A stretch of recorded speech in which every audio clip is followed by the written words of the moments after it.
মদিনাওয়ালা নবীর বিরুদ্ধে একটা কথা যদি বলতে চাও, কাউকেই দরকার নাই, আমি ওমরের তরবারির সামনে দাঁড়ায় আসো। কে সেই ওমর?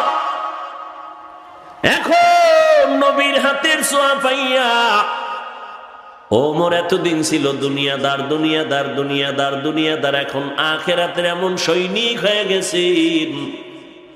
রাস্তা দিয়ে ওমর চলে, শয়তান ওই রাস্তায় চলে না, ভয়ে ভিন্ন দিকে পালিয়ে যায়।